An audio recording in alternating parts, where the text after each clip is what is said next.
नमस्ते दोस्तों, आपका स्टोरी वर्ल्ड चैनल पर स्वागत है। आज की कहानी है एक अबला स्त्री कैसे दूसरी अबलाओं का सहारा बनी। दोस्तों, यह कहानी एक सच्ची घटना पर आधारित है। कहानी को पूरा सुने। धन्यवाद। मैं कोलकाता के एक रईस परिवार से थी। कभी जिंदगी में किसी तरह की दिक्कत नहीं देखी थी, लेकिन शादी के बाद सब कुछ बदल गया। मेरे पति और सास दोनों का रवैया मेरे लिए बहुत खराब था। उन्होंने मेरी नौकरी छुड़वा दी। वे लगातार दहेज की मांग करते थे।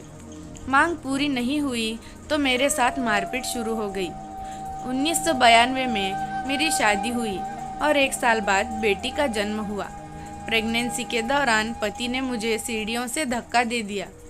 बड़ी मुश्किल से मेरी और मेरी बेटी की जान बची। बेटी करीब 3 साल की थी तो पति और सास की मार से तंग आकर मैं अपने पेरेंट्स के पास गई और उन्हें सब बताया, लेकिन पिता और भाई ने किसी भी तरह की मदद देने से इनकार कर दिया। माँ चाहकर भी मेरी मदद नहीं कर पाई। मुझे पति के पास लौटना पड़ा। अब उन लोगों के अत्याचार और बढ़ गए। शायद उन्हें लगा कि कोई मेरी मदद नहीं करेगा। इस बीच में मैं फिर से प्रेग्नेंट हो गई। मारपीट की वजह से इस दौरान करीब 8 महीने मुझे बेड पर ही रहना पड़ा। दूसरी बार बेटा हुआ, लेकिन उन लोगों के अत्याचार जारी रहे। बच्चों के लिए भी पति खर्च नहीं देता था। तब मैंने फ्रीलांसिंग सीखना शुरू किया। हालांकि पति पैसों को लेकर लगातार मुझ पर शक करता और मारपीट भी करता था। मेरे साथ होने वाली मारपीट का असर मेरे बेटे पर पड़ा और 5 साल का होते होते वह गुमसुम हो गया और बोलना लगभग भूल ही गया। नॉर्मल होते हुए भी उसे लर्निंग डिसेबिलिटी वाले बच्चों के साथ डालना पड़ा। बस यही वह लम्हा था जब मुझे लगा कि अब इस शादी से निकलने के अलावा कोई चारा नहीं है। 10 साल तक अत्याचार झेलने के बाद मैंने 35 साल की उम्र में पति और उसका घर छोड़ दिया और दिल्ली आ गई। मैंने पेरेंट्स से रिक्वेस्ट की तो उन्होंने मुझे अपने दिल्ली वाले फ्लैट में रहने दिया। शुरुआती दौर में मैंने कुछ खर्चा अपने जेवर बेचकर निकाला। फिर धीरे धीरे विज्ञापन की दुनिया में फ्रीलांसिंग शुरू की, लिखना शुरू किया। धीरे धीरे मैं दिल्ली पुलिस के क्राइम अगेंस्ट वीमेन सेल से जुड़ी और वहाँ घरेलू हिंसा की शिकार महिलाओं की फ्री काउंसलिंग शुरू की। 2009 से 2013 तक मैंने यहाँ काम किया। 2010 में दिल्ली पुलिस के क्राइम अगेंस्ट वीमेन सेल के कैलेंडर में मुझे फीचर किया गया। अब तक मेरी कुल 13 किताबें आ चुकी हैं। हज़ारों महिलाओं की मैं काउंसलिंग कर चुकी हूँ। मुझे स्कूलों में, कॉलेजों में जेंडर सेंसिटिविटी पर लेक्चर के लिए बुलाया जाता है।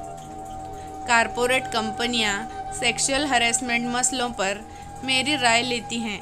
मेरा ट्रस्ट घरेलू हिंसा की शिकार महिलाओं को मुफ्त कानूनी सलाह और 5,000 से कम कमाने वाली महिलाओं को कानूनी मदद भी देता है। जिस वक्त मेरे साथ घरेलू हिंसा होती थी तो मैं लगातार ईश्वर से यही पूछती थी कि ये सब मेरे साथ ही क्यों हो रहा है। आज मुझे उस क्यों का जवाब मिल गया है। मुझे शायद इतने सारे काम करने थे, दूसरों की मदद करनी थी, इसलिए शायद भगवान ने मुझे उस प्रताड़ना से गुजारा। असली जीत इसी में है कि दुख से निकलकर अपने और दूसरों के लिए खुशियों के लम्हे तलाशो। सेंट स्टीफन्स कॉलेज से इंग्लिश ऑनर्स कर बेटी स्कॉलरशिप पर इंग्लैंड गई और महज 25 साल की उम्र में महिला एवं बाल विकास मंत्रालय में बतौर कंसल्टेंट काम कर रही है।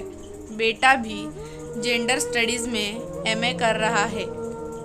यह कहानी जिस योद्धा महिला की है, उनका नाम इस कहानी में नहीं बताया है, लेकिन उन्हें नारी शक्ति अवार्ड, कर्मवीर ज्योति पुरस्कार, Neerja Bhanot award, first women award जैसे तमाम अवार्ड मिले।